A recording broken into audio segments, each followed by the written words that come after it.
Düz yolu tapmaq üçün əsas məsələ insanın təqvalı olması və ağıllı olması. Günahdan çəkinməsi və ağıllı olması. Dünyadakı sirat ki, düz yol, qiyamətdə də siratdır, körpüdür ki, deyirlər, onun üzərindən insanlar keçəcək. Hədislərdə var, bunu çox demişik. İnsanlardan bəzisi ildırım surəti ilə keçəcək. Peyğəmbər buyurur. Bəziləri sürətlə keçəcək.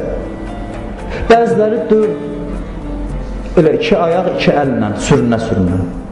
Bəziləri hədis buyurur ki, yana-yana, bir qismi yanacaq bədəninin bir hissəsi salamat qalacaq.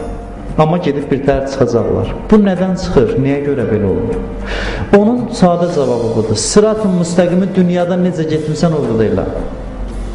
Burada sabit getmirsən, düz, orada deyilər.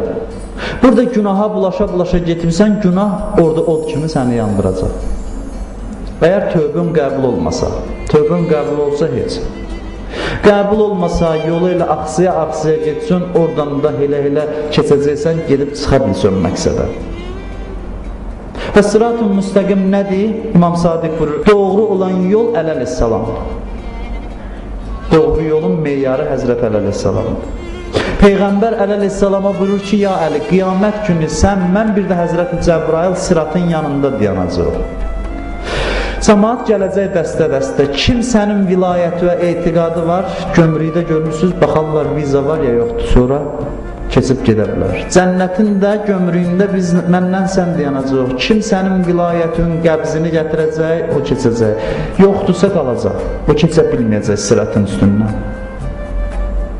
Sıratdan ən sabit qədəmlər üz, ən möhkəm keçənlər üz o kəslərdir ki, mənim əhl-i beytimi daha çox istəyir.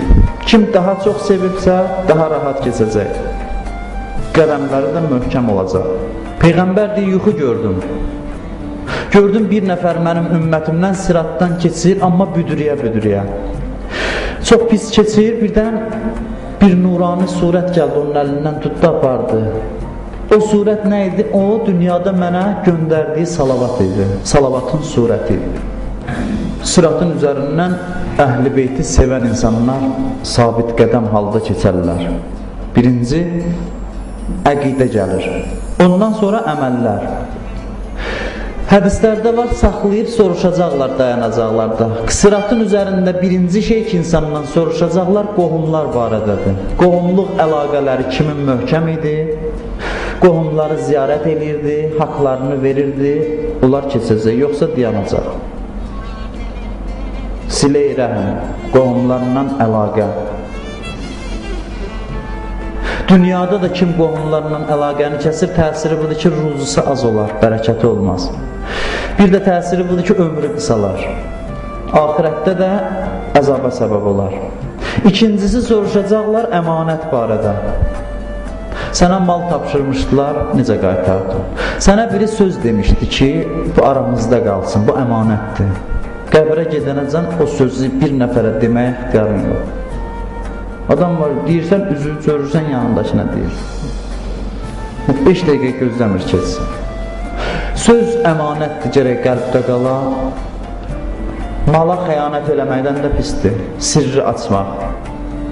Kim möminlərin sirrini açarsa, Allah da evlərini açar qiyamətdə. Onu soruşacaqlar. Sonra nə soruşacaqlar? Namaz barədə. Hesablayacaqlar, hətta buluğa çatdığın gündən ölən gününə qədər. Bütün qəzaların hamısı gərək qılına. Əgər varsa qəza, yoxdursa lap yaxşı. Xoşu adamın halına ki, hətta buluğa çatandan namaz qılır. Yox, elə dörsə hər günün öz hesabı var, soruşacaqlar. Əvvəl qılmısan ya yox, qılmamısan ki, heç də işin rahatdır, mənfi mənadır. Yəni da bəllidir sənin məsələn. Amma yox, qılmısansa, onda baxarlar keyfiyyətinə. Sübh namazını məsələn gün orta qılmısan.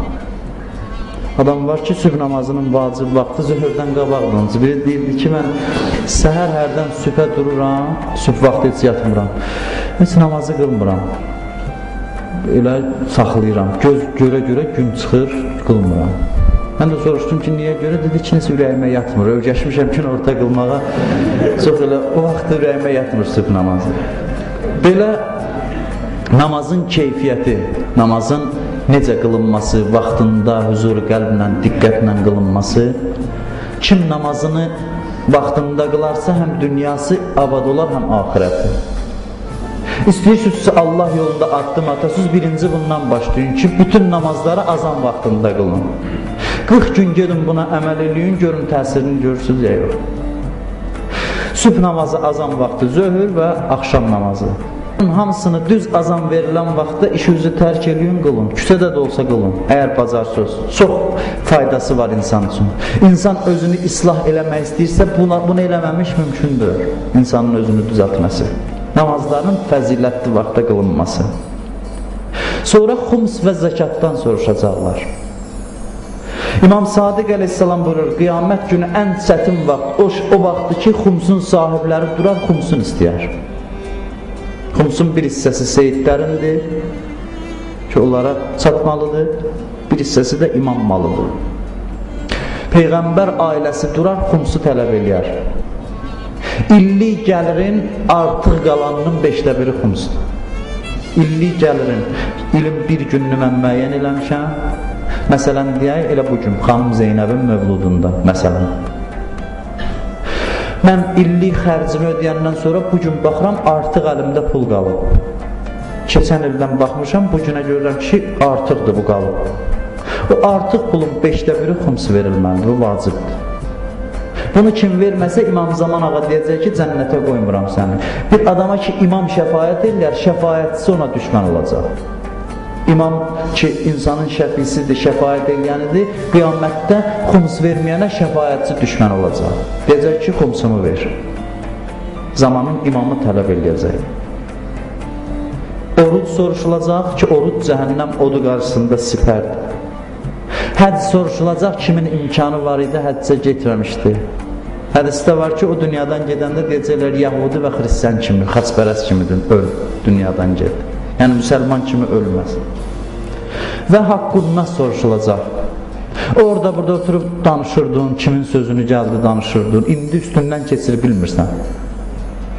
Nə gəlir dilə danışırsan, kimin malını qəsb eləmişdin, keçir gedir. Amma orada saxlayacaqlar, onun əvəzini istəyəcəklər. Hədisdə var, bir dirhəm nahaq birinin haqqını götürmüsənsə, 700 rükət namaz verəcəksən. Namazların savabları verdinsə, ona görə ağıllı adam çalışar dilini qorusun. Çalışar artıq söz danışıb, özünü müflis eləməsin qiyamət günündə. Axırda ki, savab qutaracaq, deyib qalacaq, 40 il həbsdə qalacaq. Peyğəmbər buyurur sıratın üzərində, sonra onu tənə ilə odun içine aparacaqlar. Ağlar halda qalacaq. O adamlar ki, insanların haqqını ya sözlə, ya malla, hər hansı vasitə ilə insanların haqqını tapdalayardılar. Bir nəfər deyir, mən yatdım, bir məsciddə idi, həmişə filan kəs məscidə namaza gələrdi. Bir gün gəlmədi. Dedi, gedə görək nə olub? Getdi, gördü, bu yatıb yataqda, amma bədəni bütün yanıb. Dedi, sənə nə olub? Dedi ki, çox qəribə bir hadisə mənə baş verib, yuxu görmüşəm, mən onun təsirindən bu hala düşmüşəm. Yuxuda gördüm ki, sıratdan keçirəm, əvvəl rahat gedirdim. Sonra yavaş-yavaş naziləşdi, tükdən də nazi oldu. Cəmaat payızda yarpaq necə tökülər, yanından cəhənnəmə tökülürdülər. Mən də deyir, yıxıldım odun içinə, yıxılanda birdən yadıma düşdü ki, həmişə çətin məqamda dünyada Əleyhisselamı çağırardım. Deyir, ixtiyarsız dedim, ya əmir əl-müminin, bunu deyəndə gördüm ki, Əleyhisselam sıratın üzərində görsəndi. Əlini uzatdı, dedim, ağa, yandım, məni çıxart buradan.